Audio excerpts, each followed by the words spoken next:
Hello everyone, আশা করছি সবাই ভালো আছো। তো দেখো, আজকে আমরা আরও একটা নতুন ক্লাসে চলে এসেছি। আমাদের আজকের ক্লাসের বিষয় হচ্ছে স্যাম সেলভাদুরায়ের লেখা একটা বিখ্যাত নভেল ফানি বয়। তো বেসিক্যালি এই ফানি বয় নভেলের ওপর এটা আমাদের প্রথম ক্লাস। এই ক্লাসে আমরা কি করব?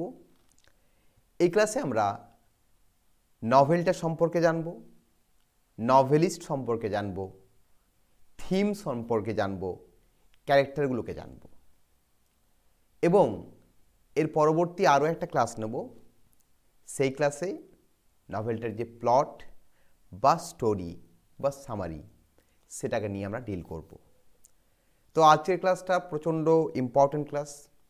দেখো, যে কোনো স্টোরি, নভেল, ড্রামা, পোয়েট্রি যাই পড়ো না কেন, ব্যাকগ্রাউন্ডটা আমাদের ক্লিয়ার থাকা দরকার। তো আজকের ক্লাসে আমি কি করব, তোমাদের টোটাল যে ব্যাকগ্রাউন্ড, এই যে নভেলটা ফানি বয় তার যে টোটাল ব্যাকগ্রাউন্ড, সেই ব্যাকগ্রাউন্ডটাকে নিয়ে ডিল করব, যাতে পরবর্তী ক্ষেত্রে যখন নভেলটা পড়বে, নভেল থেকে যেন কোনো রকম প্রবলেম তোমাদের না থাকে। তো চলো, আর বেশি কথা না বলে আমরা আমাদের আজকের class funny boy by Sam Selvadurai শুরু করি। তো দেখো, আমি কয়েকটা পয়েন্ট করে দিয়েছি। প্রথমেই হচ্ছে অ্যাবাউট দ্য অথর, মানে আমরা অথর সম্পর্কে জেনে নিই। বেসিক্যালি বার্থ অ্যান্ড ডেথ, আমাদের যে অথর স্যাম সেলভাদুরায়, তার জন্ম এবং মৃত্যু। দেখো, জন্ম হচ্ছে 1965, সেখান থেকে নাও মানে তিনি এখনও বেঁচে আছেন, তিনি এখনও প্রেজেন্ট আছেন বা এখনও বর্তমান আছেন। কারণ বুঝতেই পারছো, 1965-এ জন্ম হয়েছে এখনকার আমাদের রিসেন্ট রাইটার। তো স্যাম সেলভাদুরায় 1965-এ জন্ম এবং তিনি এখনও বেঁচে আছেন। নেক্সট পয়েন্টটা খুবই ইম্পর্ট্যান্ট, কান্ট্রি অফ অরিজিন। দেখো, স্যাম সেলভাদুরায় বেসিক্যালি শ্রীলঙ্কান রাইটার। পরবর্তী ক্ষেত্রে তিনি কানাডা চলে যান এবং কানাডিয়ান সিটিজেন হয়ে যান। সেই কারণে আমরা তাকে বলি শ্রীলঙ্কান কানাডিয়ান রাইটার বা ডায়াসপোরিক রাইটার। এই ডায়াসপোরা নামে তোমরা একটা টার্ম পাচ্ছ। এই টার্মটাকে আমি ছোট্ট করে বলে দিই, এটা নিয়ে পরে আরও অনেক ডিটেল আলোচনা আছে। এটা বেসিক্যালি একটা মানে লিটারেরি ক্রিটিসিজম। তোমরা যখন পড়বে ডায়াসপোরিক ক্রিটিসিজম, তখন এই ডায়াসপোরা সম্পর্কে আরও ডিটেলে জানতে পারবে। তো আমি ছোট্ট করে আজকে তোমাদের বলে দিচ্ছি যাতে ডায়াসপোরাটা তোমাদের কাছে ক্লিয়ার হয়ে যায়। দেখো, ডায়াসপোরা মানে হচ্ছে কোনো এক জায়গার মানুষ, সে যখন আরও এক জায়গায় গিয়ে বসবাস শুরু করবে, কিন্তু তার ভ্যালু, তার কালচার, তার রাইটিংস, তার লিটারেচার, তার থট, সব কিছুর মধ্যে তার যে অরিজিনাল হোম, সেই অরিজিনাল হোমের রিফ্লেকশন দেখতে পাওয়া যাবে, তাকে বলা হয় ডায়াসপোরা। আমি টার্মটাকে আরও একটু এলাবোরেট করে দিচ্ছি। বেসিক্যালি ডায়াসপোরিক রাইটার তাদেরকে বলা হয় যারা ইস্টার্ন বা ওরিয়েন্টাল, মানে প্রাচ্যের মানুষ। প্রাচ্য কোনগুলোকে বলা হয়? এই এশিয়া, আমাদের এশিয়া মহাদেশে যারা রয়েছে সেগুলো সবই প্রাচ্য। আমাদের ইন্ডিয়া, আমাদের শ্রীলঙ্কা, বাংলাদেশ, পাকিস্তান, এগুলো সবই ইস্টার্ন রিজিয়ন বা ওরিয়েন্টাল রিজিয়ন। তাহলে এই ওরিয়েন্টাল রিজিয়নের কোনো রাইটার, সে মনে করো কোনো ওয়েস্টার্ন কান্ট্রিতে চলে গেল, সে ইংল্যান্ড হতে পারে, ফ্রান্স হতে পারে, সে আমাদের আমেরিকা হতে পারে, কানাডা হতে পারে, সেখানে চলে গেল এবং সেখানে গিয়ে সে বসবাস করতে শুরু করলো। কিন্তু তার রাইটিংগুলোতে আমরা সেই oriental theme, oriental character, oriental thought, oriental belief সেগুলো খুঁজে পাই। তাদেরকে বলা হয় ডায়াসপোরিক রাইটার্স। দেখো, স্যাম সেলভাদুরায় তিনি শ্রীলঙ্কান মানুষ। শ্রীলঙ্কা থেকে তিনি কোথায় চলে গেলেন? কানাডায় চলে গেলেন। কানাডায় গিয়ে কানাডার সিটিজেন হয়ে গেলেন, কিন্তু তার রাইটিংসের মধ্যে আমরা শ্রীলঙ্কার গল্প, শ্রীলঙ্কার মানুষদের গল্প দেখতে পাই। তাহলে তাকে বলা হচ্ছে ডায়াসপোরিক রাইটার। তো আমি ডায়াসপোরিক রাইটার সম্পর্কে ছোট্ট করে তোমাদের বোঝার মতো করে আমি কয়েকটা কথা বললাম, আরও ডিটেলে অনেক কিছু আছে, শুধু এইটুকুই ডায়াসপোরা নয়, আরও অনেক বড় এটা একটা বিষয়।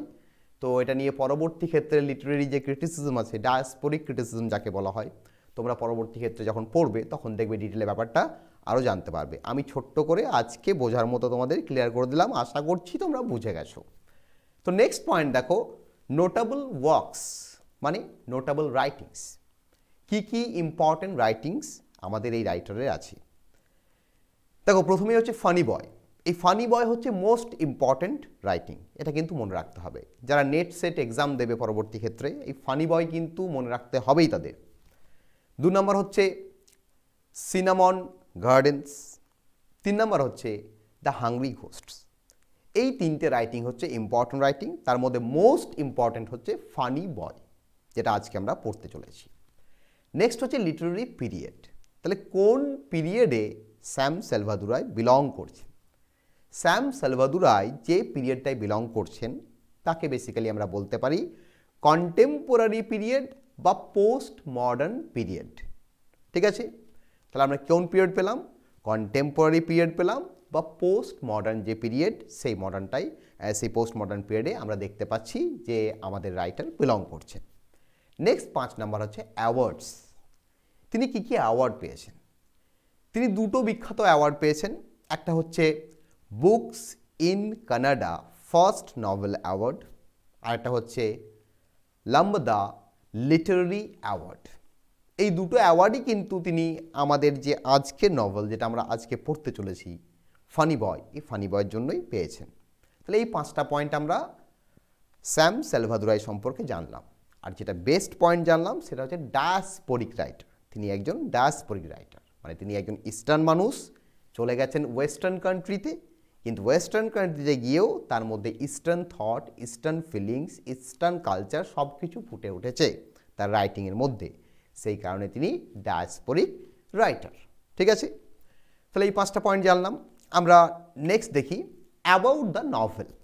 আমরা নভেল সম্পর্কে কয়েকটা পয়েন্ট জেনে নিই। তো প্রথমেই দেখো যে পয়েন্টটা জানছি সেটা যে full title. What is the full title of the novel? তা নভেলটার ফুল টাইটেল কি? Funny boy colon a novel in 6 stories. পুরো টাইটেল হচ্ছে funny boy a novel in 6 stories. এই নভেলটাতে 6টা চ্যাপ্টার আছে, সেই কারণে 6 স্টোরিজ বলা হচ্ছে। নেক্সট হচ্ছে রিটেন অ্যান্ড পাবলিকেশন। কখন লেখা হয়েছে এবং পাবলিকেশন ডেট কি? দেখো নভেলটা লেখা হয়েছে 1990s-এ, মানে 1990 থেকে 94 মধ্যে। 1990 থেকে 94 মধ্যে নভেলটা লেখা হয়েছে এবং নভেলটা প্রথম পাবলিশড হচ্ছে 1994-এ। যে পাবলিকেশন হাউস পাবলিশড করছে তাদের নাম হচ্ছে McClelland and Stewart. McClelland and Stewart publication house তারা পাবলিশ করছে। 3 নম্বর হচ্ছে জনরা বা বা ক্যাটাগরি। এটা কেমন টাইপের নভেল বা কেমন ধরনের নভেল? তো দেখো আমরা জনরার মধ্যে বা জয়ের মধ্যে বলতে পারি যেটা একটা বিল্ডাংসরোমা বা ডেভেলপমেন্ট নভেল বা কামিং অফ এজ ফিকশন। এই 3টে টার্মের মিনিং একই, আগে বুঝিয়ে দিই। দেখো বিল্ডাংসরোমা একটা জার্মান টার্ম, এর মানে হচ্ছে যে নভেলের যে প্রোটাগনিস্ট, সেই প্রোটাগনিস্টের ডেভেলপমেন্ট দেখানো হবে। কোথা থেকে কোথা অবধি? চাইল্ডহুড থেকে অ্যাডাল্টহুড বা ম্যাচিউরিটি অবধি। ঠিক আছে, তাহলে বুঝতেই পারছো বিল্ডাংসরোমা মানে হচ্ছে ডেভেলপমেন্ট দেখানো হবে চাইল্ডহুড থেকে ম্যাচিউরিটি বা অ্যাডাল্টহুড অবধি। তাহলে বিল্ডাংসরোমা মানেই হচ্ছে ডেভেলপমেন্ট নভেল। বা হচ্ছে coming of age. Coming of age মানে কি? আমরা যখন চাইল্ডহুড থেকে আস্তে আস্তে অ্যাডাল্টহুডের দিকে পৌঁছাই তাকে বলা হয় কামিং অফ এজ, মানে আমাদের যে ডেভেলপমেন্ট হয় তাকে বলা হয় কামিং অফ এজ। তাহলে এই নভেলটা একটা কামিং অফ এজ নভেল। এছাড়া এটাকে বলা হচ্ছে সাউথ এশিয়ান ডায়াসপোরিক ফিকশন। দেখো একটু আগে আমি বললাম স্যাম সেলভাদুরাই শ্রীলঙ্কার মানুষ। শ্রীলঙ্কা কোথায় অবস্থিত? সাউথ এশিয়াতে অবস্থিত, এশিয়ার একবারই দক্ষিণে। আর ডায়াসপোরা, কেন ডায়াসপোরা? যেহেতু স্যাম সেলভাদুরাই শ্রীলঙ্কা থেকে চলে গেছেন একটা ওয়েস্টার্ন কান্ট্রি কানাডাতে, সেখানে গিয়ে তিনি শ্রীলঙ্কা সম্পর্কে লিখছেন, তাহলে সেই কারণে নভেলটা সাউথ এশিয়ান ডায়াসপোরিক ফিকশন। এছাড়া কি, এছাড়া এই নভেলটা আরও একটা ক্যাটাগরিতে পড়ে, সেটা যে কোয়ার বা এলজিবিটি ফিকশন। এলজিবিটি কথার মানে কি, লেসবিয়ান, গে, বাইসেক্সুয়াল, ট্রান্সজেন্ডার। এল মানে লেসবিয়ান, জি মানে গে, বি মানে বাইসেক্সুয়াল, আর টি মানে ট্রান্সজেন্ডার। মানে লেসবিয়ান, গে, বাইসেক্সুয়াল, ট্রান্সজেন্ডার এই সমস্ত কমিউনিটির যে মানুষরা, তাদেরকে নিয়ে ডিল করছে আমাদের এই নভেল। সেই কারণে এই নভেলটাকে কোয়ার নভেল বলা হচ্ছে, কোয়ার ফিকশন বলা হচ্ছে, বা এলজিবিটি ফিকশনও বলা হচ্ছে। তাহলে এই পয়েন্টগুলো আমরা জনরার মধ্যে বা জয়ের মধ্যে বা ক্যাটেগরির মধ্যে জানলাম। নেক্সট হচ্ছে পয়েন্ট অফ ভিউ। দেখো পয়েন্ট অফ ভিউ কি, first person reflective omniscient narrative mode from the perspective of the protagonist Arjie. তাহলে এই নভেলটার যে পয়েন্ট অফ ভিউ ইউজ করা হয়েছে, মানে যে ন্যারেটিভ টেকনিকে নভেলটা লেখা হয়েছে, সেই ন্যারেটিভ টেকনিক বা সেই ন্যারেটিভ পয়েন্ট অফ ভিউকে আমরা বলছি first person reflective omniscient narrative. মানে আমাদের যে ন্যারেটর বা আমাদের যে প্রোটাগনিস্ট, তার নাম হচ্ছে আরজি। আমাদের এই নভেলের যে মেইন ক্যারেক্টার, মুখ্য চরিত্র, তার নাম হচ্ছে আরজি। আরজি আমাদের কাছে নভেলটা তুলে ধরছে, মানে নভেলের গল্পটা তুলে ধরছে ফার্স্ট পারসনে, মানে সে নিজের সম্পর্কে বলে যাচ্ছে। দেখো রাইটার তো লিখছেন, সেটা তো আমাদের জানি আমরা, রাইটার লিখছেন, কিন্তু একজন তো ন্যারেটর দরকার, গল্পটা তো একজনকে বলতে হবে। তাহলে সেই গল্পটা কে বলছে, আরজি বলছে। আরজি হচ্ছে আমাদের গল্পের মেন ক্যারেক্টার, সে তার নিজের লাইফের গল্পটা আমাদের বলছে। ঠিক আছে, কিসে বলছে, ফার্স্ট পারসনই বলবে সে। তাহলে first person reflective omniscient narrative use করা হয়েছে এখানে। ঠিক আছে, এটা হচ্ছে পয়েন্ট অফ ভিউ বা ন্যারেটিভ টেকনিক। নেক্সট পয়েন্টে চলে যাই। নেক্সট পয়েন্ট হচ্ছে সেটিং অ্যান্ড টাইম। তো এই নভেলটার সেটিং কি, 1980s কলম্বো, শ্রীলঙ্কা। শ্রীলঙ্কার যে কলম্বো রয়েছে, সেই কলম্বোর 1980-র দশকের গল্প। ঠিক আছে, তাহলে সেটিং অ্যান্ড টাইম পেয়ে গেলাম। শ্রীলঙ্কার কলম্বো, সেই কলম্বোর 1980-র দশকের গল্প। 1980-র দশকে শ্রীলঙ্কার কলম্বো, মানে শ্রীলঙ্কা, পুরো শ্রীলঙ্কাটা একটা খুব কনফিউশনের মধ্যে দিয়ে গেছে। সেই সময় শ্রীলঙ্কাতে একটা গৃহযুদ্ধ হয়েছে দুটো জাতির মধ্যে, মানে শ্রীলঙ্কারই দুটো কমিউনিটি, তাদের মধ্যে গৃহযুদ্ধ, সিভিল ওয়ার, অনেক দাঙ্গা, অনেক রিয়টস হয়েছে। তো সেই সময়কার সিচুয়েশনকার গল্প হচ্ছে আমাদের কি, ফনি বয়, 1980s কলম্বো, শ্রীলঙ্কা। এটা হচ্ছে সেটিং অ্যান্ড টাইম লাইন। ঠিক আছে, নেক্সট হচ্ছে কি স্ট্রাকচার। দেখো the novel is divided into 6 chapters. এই নভেলটায় 6টা চ্যাপ্টার আছে। ফার্স্ট চ্যাপ্টারের নাম হচ্ছে পিগস ক্যানট ফ্লাই। সেকেন্ড চ্যাপ্টারের নাম হচ্ছে রাধা আন্টি। থার্ড চ্যাপ্টারের নাম হচ্ছে see no evil, hear no evil. 4 নম্বর চ্যাপ্টারের নাম হচ্ছে স্মল চয়েসেস। 5 নম্বর চ্যাপ্টারের নাম হচ্ছে the best school of all. আর 6 নম্বর চ্যাপ্টার নাম্বার হচ্ছে রিয়ট জার্নাল অ্যান্ড এপিলোগ। এই 6টা চ্যাপ্টারকে একত্রিত করে নভেলটা তৈরি হয়েছে। তাহলে নভেলটা 6টা চ্যাপ্টার বা 6টা সেকশন বা 6টা স্টোরিতে ডিভাইডেড হয়েছে।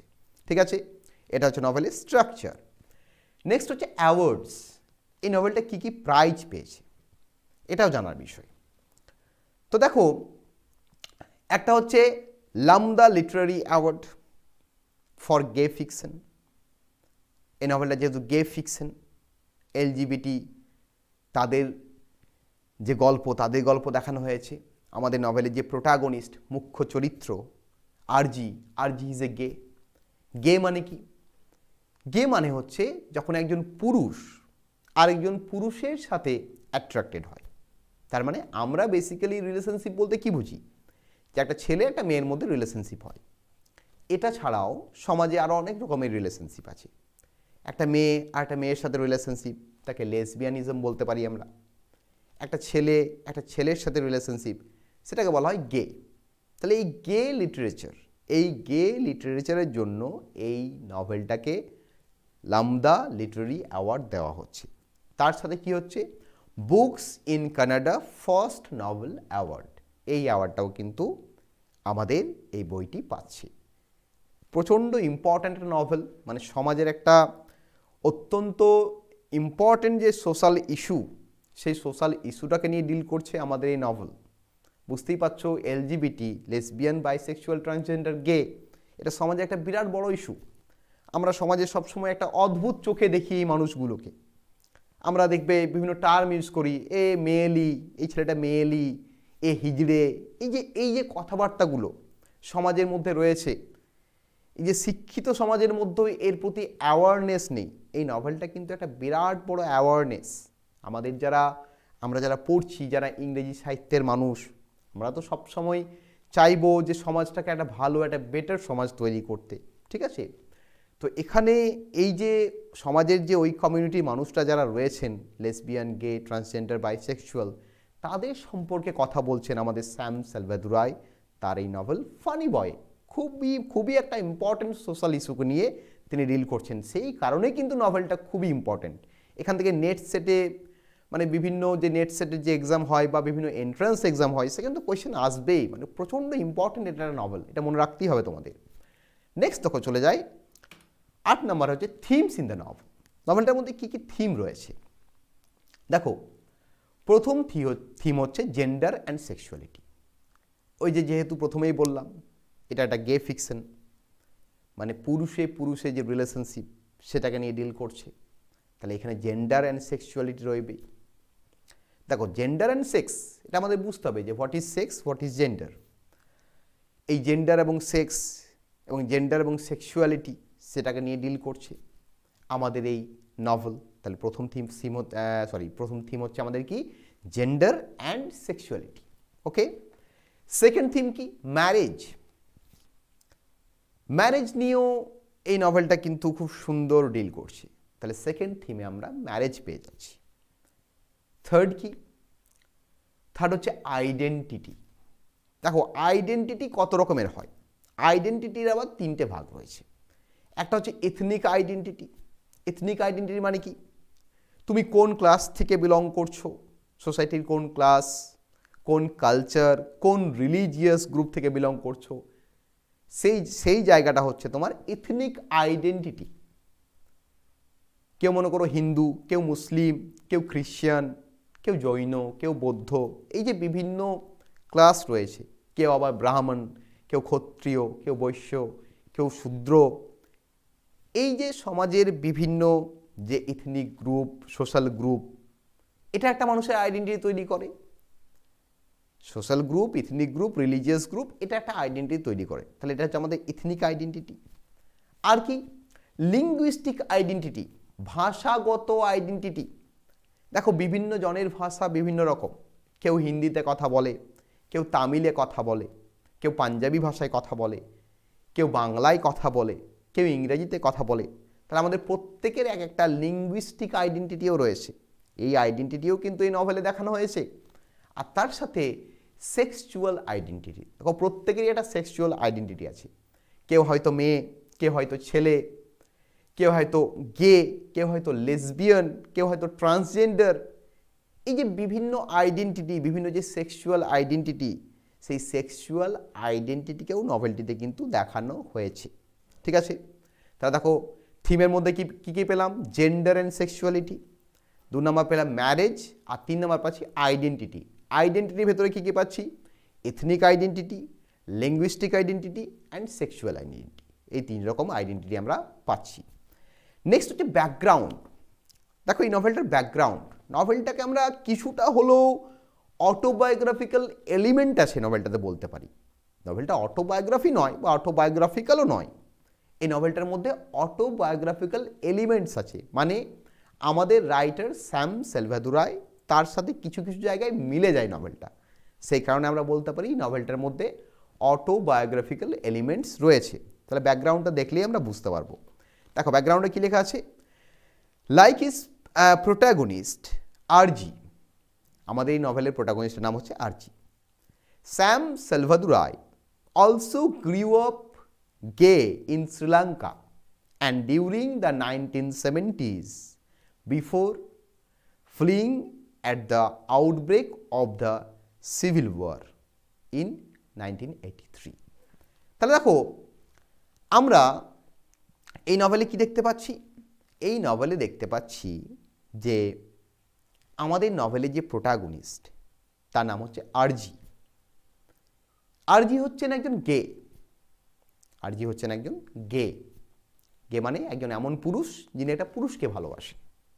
ঠিক আছে, তো এই আরজিকে আমরা নভেলে দেখব যে আরজি শ্রীলঙ্কার কলম্বোতে বড় হচ্ছে এবং শ্রীলঙ্কায় যখন সিভিল ওয়ার শুরু হচ্ছে 1983-তে, সেই সিভিল ওয়ার শুরু হওয়ার আগে আরজি এবং তার ফ্যামিলির লোকজন শ্রীলঙ্কা থেকে কানাডা চলে যাচ্ছে। ঠিক সেই রকমই আমরা যদি স্যাম সেলভাদুরাইয়ের জীবনী দেখি তাহলে দেখতে পাবো যে স্যাম সেলভাদুরাই তিনিও একজন গে ছিলেন। তিনিও একজন গে এবং তিনিও অ্যাজ এ গে শ্রীলঙ্কাতে বড় হচ্ছেন এবং শ্রীলঙ্কায় ওই সিভিল ওয়ার 1983-তে যখন সিভিল ওয়ার হচ্ছে, দুটো ইথনিক গ্রুপের মধ্যে হচ্ছে, দুটো ইথনিক গ্রুপ মানে ইথনিক আমি বোঝালাম একটু আগে যে রিলিজিয়াস গ্রুপকে বলা হয়, সোশ্যাল গ্রুপকে বলা হয়। তাহলে শ্রীলঙ্কাতে দুটো সোশ্যাল গ্রুপের মধ্যে কী হচ্ছে, সিভিল ওয়ার হচ্ছে, গৃহযুদ্ধ হচ্ছে, মানে দাঙ্গা হচ্ছে, যেটা 1983-তে শ্রীলঙ্কাতে ঘটেছিল, বিরাট বড় একটা কমোশন। তো সেই কমোশনের আগে স্যাম সেলভাদুরাই, যিনি ছিলেন একজন গে, যিনি শ্রীলঙ্কাতে বড় হয়েছেন, তিনিও কিন্তু কানাডা চলে যাচ্ছেন, তার সপরিবারে কানাডা চলে যাচ্ছেন। তাহলে দেখো স্যাম সেলভাদুরাইয়ের জীবনীর সাথে এখানে কিন্তু মিল পাচ্ছি আমরা। এই কারণে বলছি যে নভেলটার মধ্যে অটোবায়োগ্রাফিক্যাল এলিমেন্ট রয়েছে। আর নভেলটার ব্যাকগ্রাউন্ডে কি রয়েছে? সিভিল ওয়ার ইন 1983, শ্রীলঙ্কার যে সিভিল ওয়ার হয়েছিল দুটো ইথনিক গ্রুপের মধ্যে, তো সেই সিভিল ওয়ার কিন্তু এই নভেলের ব্যাকগ্রাউন্ডে রয়েছে। নভেলের প্রোটাগনিস্ট আরজি একজন গে, আমাদের নভেলের যিনি রাইটার স্যাম সেলভাদুরাই তিনিও একজন গে ছিলেন। তাহলে প্রোটাগনিস্ট শ্রীলঙ্কায় বড় হচ্ছে এবং প্রোটাগনিস্ট শ্রীলঙ্কা থেকে পালিয়ে যাচ্ছে কানাডায়, ঠিক যেমন স্যাম সেলভাদুরাই শ্রীলঙ্কাতে বড় হয়েছেন এবং স্যাম সেলভাদুরাইও শ্রীলঙ্কা থেকে কোথায় চলে গেছেন? কানাডা চলে গেছেন। তাহলে এই একটা অটোবায়োগ্রাফিক্যাল এলিমেন্ট আমরা কিন্তু নভেলে পাই। ঠিক আছে, এছাড়া দেখো 10 নম্বর একটা পয়েন্ট দিয়েছি, the novel funny boy was made into a film in 2020 with the same title, directed by Deepa Mehta. এই নভেলটার উপর একটা সিনেমাও হয়েছে, তোমরা সিনেমাটা হয়তো অনেকে দেখেছো। সিনেমাটা অ্যাভেলেবেল অ্যামাজন প্রাইমে হয়তো অ্যাভেলেবেল আছে সিনেমাটার নাম হচ্ছে ফানি বয়। 2020-তে রিলিজ হয়েছে, এই গত বছর, মানে যে বছর প্যান্ডেমিক স্টার্ট হচ্ছে সেই বছর। তো ডিরেক্ট করেছেন কে? দীপা মেহতা। পারলে সিনেমাটা একবার দেখবে, সিনেমাটা দেখলে এই স্টোরি লাইনটা তোমাদের আরও বেশি ক্লিয়ার হয়ে যাবে। ঠিক আছে, পারলে সিনেমাটা দেখবে। তাহলে এই 10টা পয়েন্ট জানলাম। নেক্সট পয়েন্ট হচ্ছে অ্যাবাউট দ্য টাইটেল। টাইটেলটা ফানি বয় কেন? অন্য কিছু তো টাইটেল দিতে পারতো, ফানি বয় কেন? এই জায়গাটাকে জানতে হবে। দেখো, the title funny boy in this context means that the boy who happens to be the protagonist is not normal but funny in the sense that he is queer or gay. The novel presents to us the immensely disadvantaged position at which the South Asian queer or gay community was in 1983. তাহলে কেন funny বয়?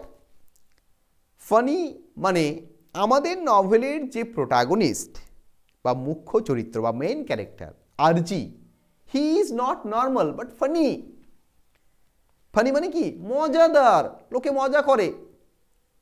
সমাজে আমরা দেখতে পাই, দেখবে আমরা হাসাহাসি করি, আমরা কোনো ট্রান্সজেন্ডার মানুষকে দেখলে আরে ও হিজড়ে, ও মেয়েলি, আমরা হাসাহাসি করি, ফান ওড়াই, আমরা মজা ওড়াই। আমরা মানুষ বলি নিজেদেরকে, তাই তো? আমরা বলি যে আমরা ভদ্র, আমরা সবচেয়ে ভদ্র, আর আমরা কি করছি? সবচেয়ে অভদ্র আচরণগুলো আমাদের কাছ থেকেই পায়, সবাই পায়। আমরা মজা করি, লোকজনকে নিয়ে ঠাট্টা করি, আর আমরা নিজেদেরকে কি বলি? মানুষ বলি। মানুষ কথা মানে কি? মান প্লাস হুঁশ, বাট আমাদের মানও নেই, হুঁশও নেই। যদি মানুষ থাকতো তাহলে আমরা হয়তো এইভাবে কাউকে ছোট করতাম না বা মজা করতাম না। তাহলে কি এই যে ফানি মানে আমাদের যে protagonist, he is not normal, he is funny, মজাদার, লোকে তাকে নিয়ে মজা করছে। ফানি বলতে এখানে কি? কুয়ার বা গে, সে অদ্ভুত বা সে গে, সে নর্মাল নয়। তাহলে এই নভেলটাতে সাউথ এশিয়ান যে গে কমিউনিটি বা কুয়ার কমিউনিটি, তাদের যে কন্ডিশন 1983-তে, সেটাকে প্রেজেন্ট করেছেন স্যাম সেলভাদুরাই। এবং ফানি বয় কেন টাইটেল? কারণ আমাদের নভেলের যে protagonist he is not normal but he is funny. Funny in the sense he is gay. সে লোকের মজার পাত্র, সে সবার কাছে হাসির পাত্র। দ্যাটস ওয়াই এই টাইটেলটাকে বলা হচ্ছে ফানি বয়। এটা কিন্তু মনে রাখবে, এটা কিন্তু তোমাদের ইম্পর্টেন্ট কোয়েশ্চেন একটা, সিগনিফিকেন্স অফ দ্য টাইটেল, এটা কিন্তু তোমাদের মনে রাখতে হবে। এছাড়াও দেখো নভেলেও আমরা এর রেফারেন্স পাই একটা, এই টাইটেলের সম্পর্কে নভেলেও আমরা reference pi. In the novel we find that Arjie's father was little bit worried and upset about Arjie's sexuality as Cyril uncle said, looks like you have a funny one here. নভেলে আমরা দেখতে পাই আরজির বাবা প্রচণ্ড চিন্তিত আরজির sexuality নিয়ে, এবং আরজির এক কাকু আছেন যার নাম হচ্ছে সিরিল আঙ্কেল। তিনি আরজির বাবাকে একদিন বলছেন যে looks like you have a funny one here, দেখে মনে হচ্ছে তোর বেটা ফানি, তোর বেটা মজাদার। কে বলছে? আঙ্কেল সিরিল, যে তোর বেটা হচ্ছে ফানি, তোর বেটা হচ্ছে গে। ঠিক আছে, তাহলে এটা আমরা নভেলের মধ্যে রেফারেন্স পাই। তাহলে সিগনিফিকেন্স অফ দ্য টাইটেল যদি কোয়েশ্চেন আসে তখন কিন্তু এই কথাগুলো তোমাদের লিখতে হবে। কেন ফানি?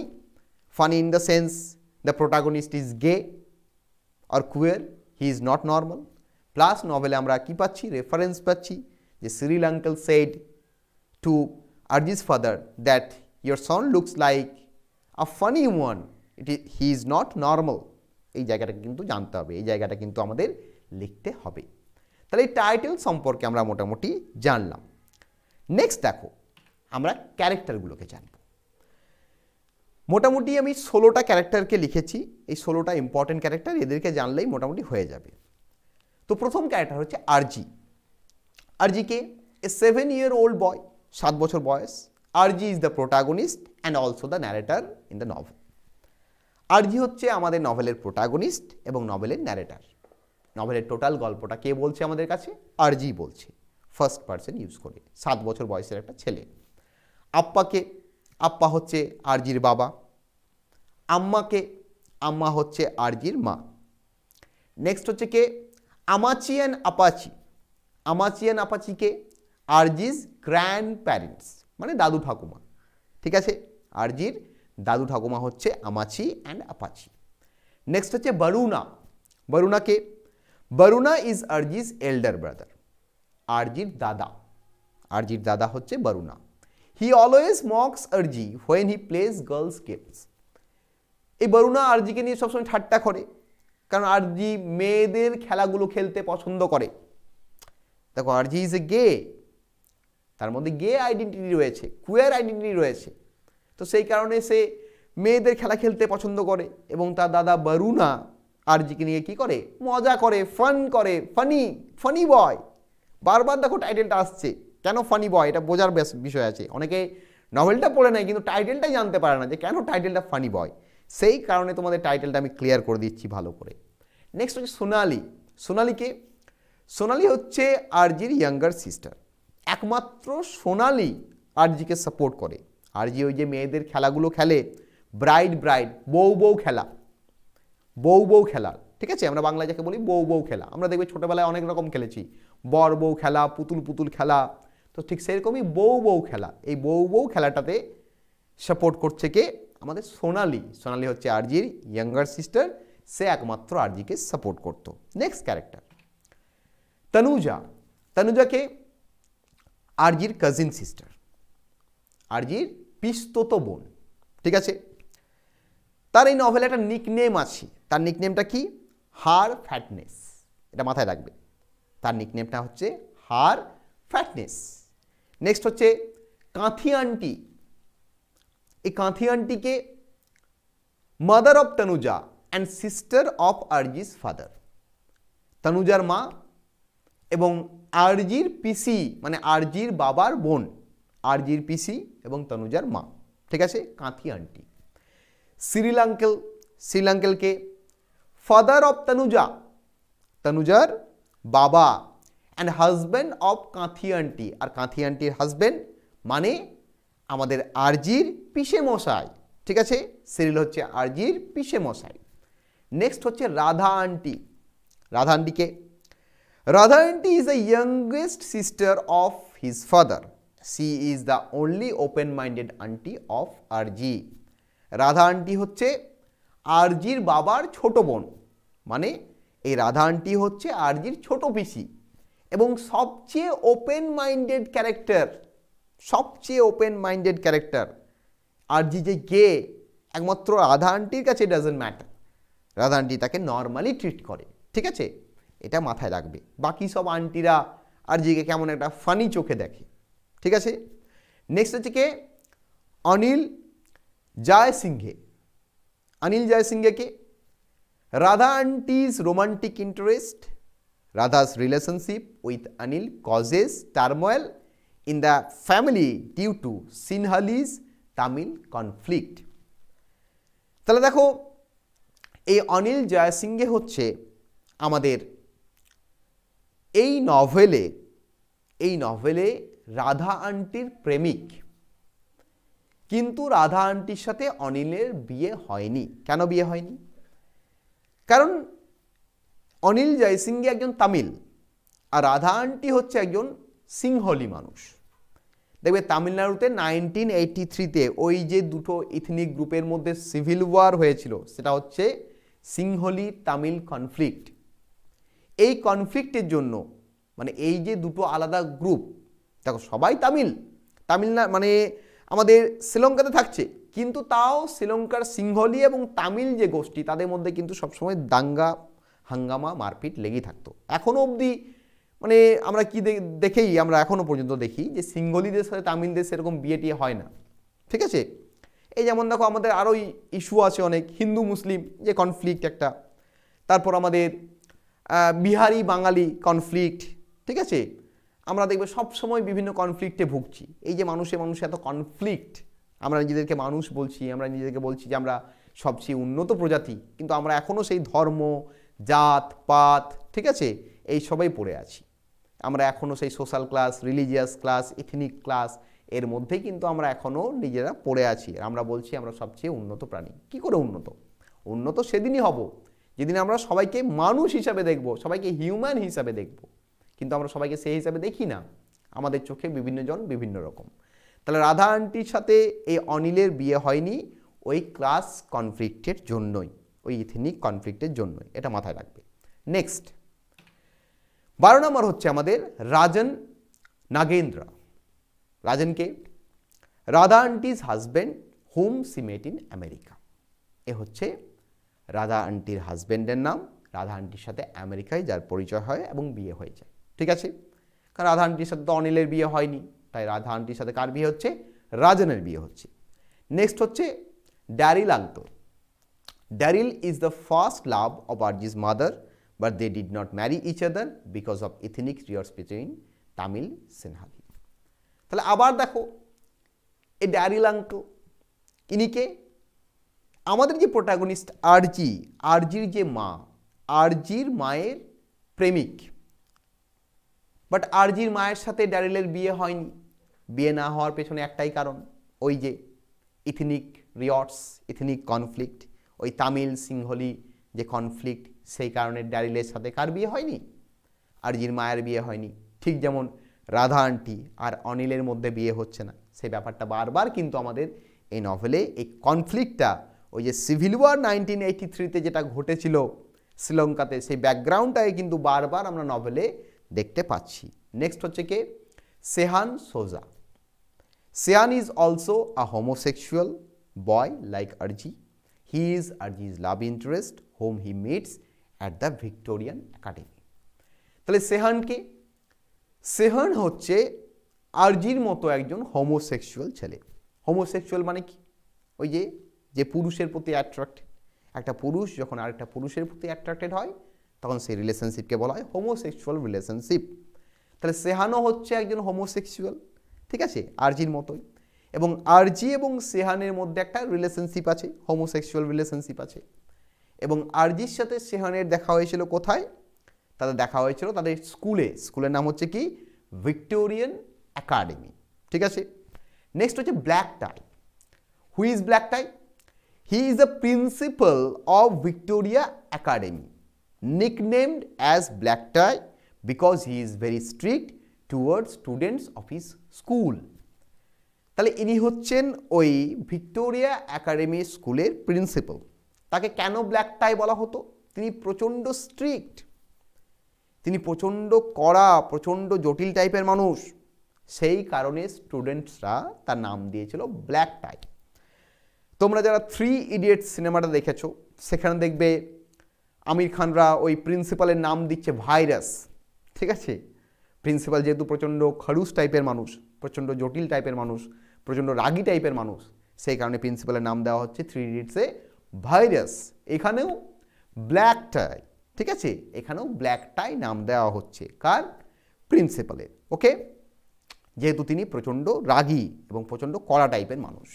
নেক্সট হচ্ছে জগন পরমেশ্বরম, ঠিক আছে? Jagan is the son of a friend of Appa. Appa মানে আমাদের আরজির বাবা, আরজির বাবার বন্ধুর ছেলে, ঠিক আছে? এই জগনের রোলটা কিন্তু ইম্পর্টেন্ট। কি করে ইম্পর্টেন্ট? জগন তামিল টাইগার বলে, তামিল টাইগার বলে একটা কমিউনিটির অংশ। তামিল টাইগার কি?